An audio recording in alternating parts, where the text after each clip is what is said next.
All right, ladies and gentlemen, I gotta tell you, man, I knew that the Acolyte was going to be something fierce, okay? In terms of just how bad it is, I knew it was gonna be something fierce, but I didn't know how much it was going to actually unite the internet against a common cause. The last time we saw something like this, I gotta think back.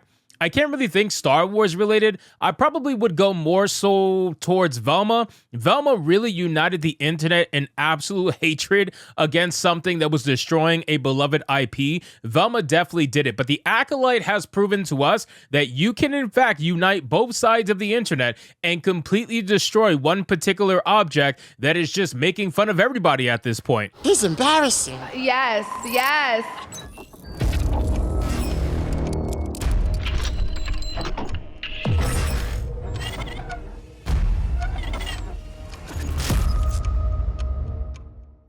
But at the end of the day, no matter how bad the Acolyte may actually be, there is going to be mainstream shills that are going to be out there trying to tell you that you are the crazy one for not liking this stuff. They're going to cope and seethe. They're going to tell you all kinds of buzzwords, or I should say call you all kinds of buzzwords. And because that's what they know what to do. Like that's what they've been doing for a long time. That's the easiest way I can put it. They've been doing this for 5 to 10 years now, where they can just draw buzzwords and expect you to cower in fear. Well, guess what? Those buzzwords, they don't work anymore. All that's going to happen is you're going to have a Streisand effect where people are just going to gather against you. And that's exactly what we're seeing here. We have an article here from That Park Place with a headline that reads, Forbes reporter Paul Tassi seeds at Star Wars The Acolyte audience scores go down even lower. Now, I love to see this.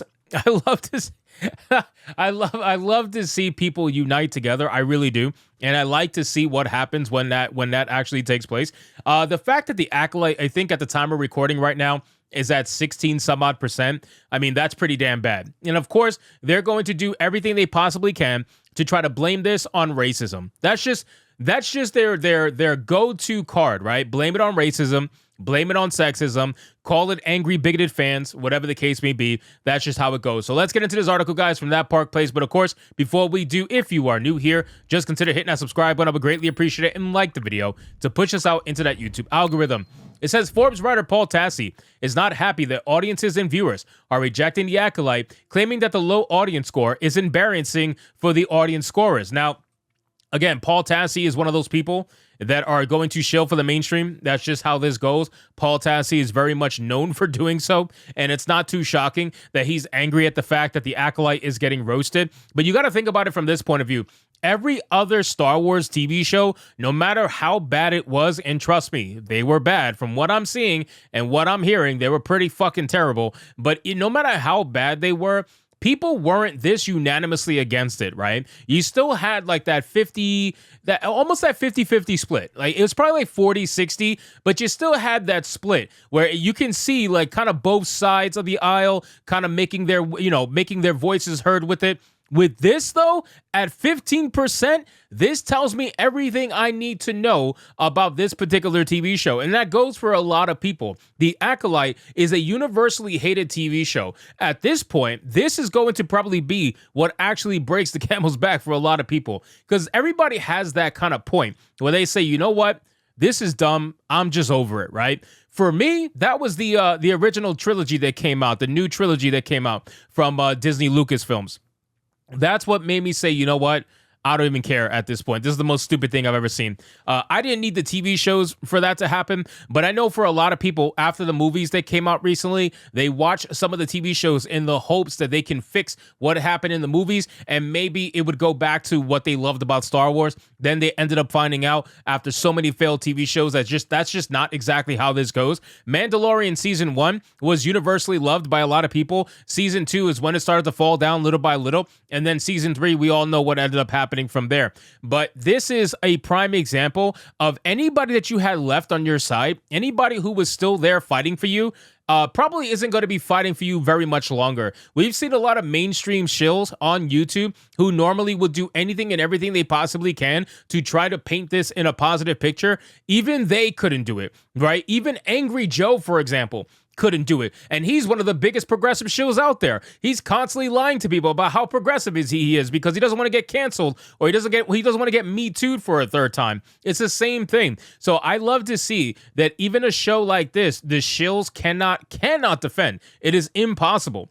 And then it says on IMDb, the show's rating sits at 3.6. It has an unweighted mean of 3.1, and the majority of all votes, 55.2%, are 1 out of a 10. Of course, they're going to make this seem like it's review bombing, when quite frankly, even though some of it absolutely is review bombing, obviously, I'm not going to be ignorant and not acknowledge the fact that some of it's review bombing. There is a lot of counter review bombing happening as well. There are people doing 10 out of 10s simply because they want to try to balance the metric as much as humanly possible, but they are always outnumbered. That's just how it goes. So Paul Tassi claims that viewers are review bombing the show, writing, viewers have now mobilized a fleet of TIE bombers to obliterate user scores of the Acolyte wherever possible, namely on Rotten Tomatoes and IMDb. Not only does he claim it's review bombing, but he rejects any notion that audiences and viewers think the show is objectively terrible, which it is. He declares, no, I am not going to entertain a debate that this is not review bombing. A 15% score is barely more than a third of the last most controversial Disney Star Wars project, The Last Jedi. His evidence is that a majority of votes on IMDb are scores of 1 out of 10, and that the show has received more reviews than previous Star Wars shows on Rotten Tomatoes. However, this does not hold water on IMDb, given as seen above, The Acolyte has 49,000 reviews. In comparison, Ahsoka has a total of 115,000 reviews. Andor has 169,000 reviews, and Obi-Wan Kenobi has 233,000 reviews. As for why he believes people are rejecting the show, Tassi writes there are a bunch of dimensions to this and none of them are good. There is absolutely a racial and gender component to this. A clip from Star Wars Amanda Stenberg about making white people cry was shared tens of thousands of times online, taken out of context from an interview years earlier about her film, The Hate U Give. Showrunner Leslie Headland was starred in many YouTube thumbnails lambasting the woke nature of the series, but also it allegedly breaking canon. Hilariously, Tassi then admits that people don't like the show because they believe it is lore-breaking on a number of levels, from the way it portrays the Jedi as space cops to how it described how the twins of Osha and Mai were created by Mother Anastasia, though likely through dark and unnatural means. So he claims he's not going to entertain that it's not review bombing, but then provides legitimate reasons for why people are actually disliking the show. As for why Tassi is really upset, it goes back to his accusations of criticism having a racial and gender component. He's upset because Star Wars fans reject a woke ideology that he clearly wants people to embrace.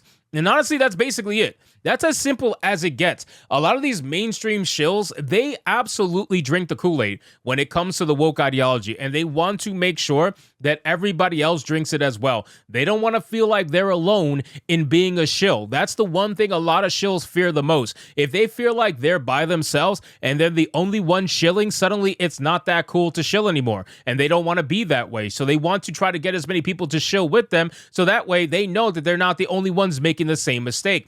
They are absolutely trying to push this as a racial and gender thing. That's what I said in the beginning of this video, and that's what I'm going to say at the end of this video. They are going to try to lie on the same card that they've always lied on, which is racial or gender, whichever one you want to use. And sometimes, if you really want to push it hard, you use both of them at the same time, which is what's happening here.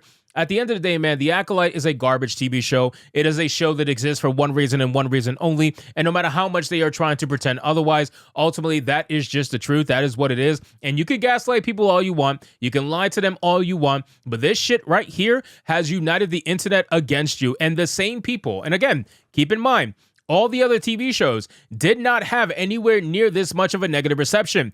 And they featured women, they featured black people, they featured all the cards that they like to use. So what was your excuse when those shows were doing way better in terms of a 40-50% score? You know, it was more like 50-50 down the line.